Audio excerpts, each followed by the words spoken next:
You think you know war? Think again. These are moments they don't teach in history class. Stay with me. Quick flashes, raw voices, impossible choices. Over the next series, we'll jump trenches, city streets, coded orders, whispered regrets. Expect shock, courage, the messy human stuff in between. These stories will change how you see history.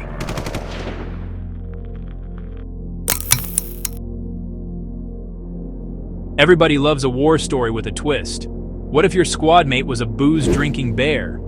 That was Wojtek. In WWII, a Syrian brown bear was adopted by Polish soldiers in Iran. They named him Wojtek, fed him beer, and, yes, he chewed on cigarettes.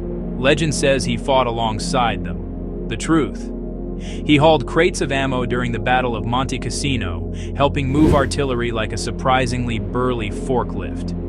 He wore a soldier's number, boosted morale, and became official battalion mascot.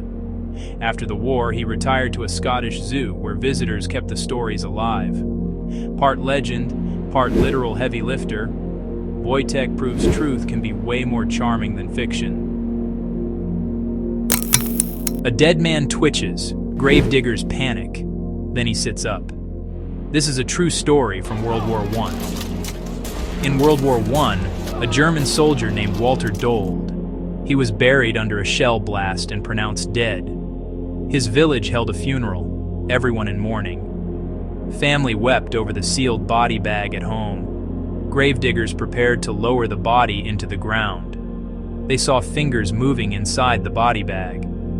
Dold crawled out of the grave, alive but dazed.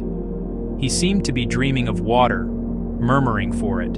Locals hauled him back to his village and house. His parents fainted when their dead son walked through the door. Weeks later, shockingly, Walter returned to the front lines. Was it a miracle? Something beyond medical understanding? Was it a misdiagnosis by overwhelmed wartime medics?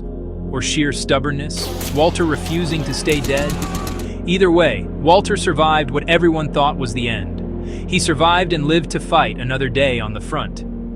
History reminder: sometimes reality is stranger than fiction, and often louder than any story we could invent.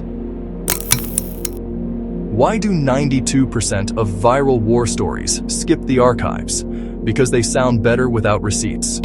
Today's claim sounds impossible. A man shoves a sword into his leg in 1943 New Guinea.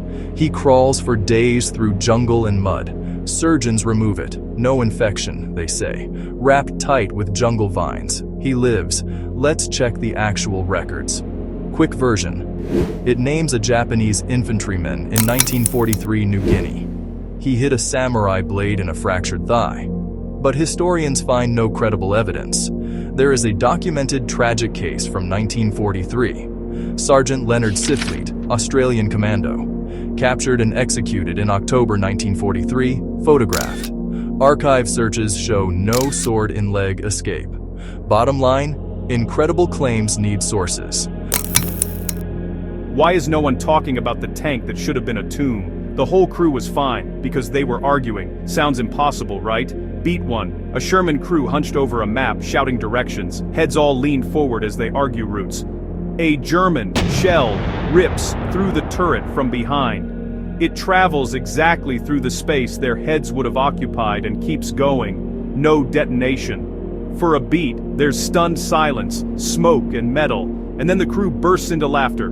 They painted 3 words on the armor: saved by argument, a surreal mix of luck and timing, a wartime anecdote that reminds us how tiny chances can decide life or death. History isn't always heroic charges. Sometimes it's a ridiculous arguing crew who accidentally survive. You need to hear this if you love true hero stories. A young radio operator lands in a tree above German soldiers. What she did next changed the resistance. Noor was a British SOE agent parachuting into Nazi-occupied France.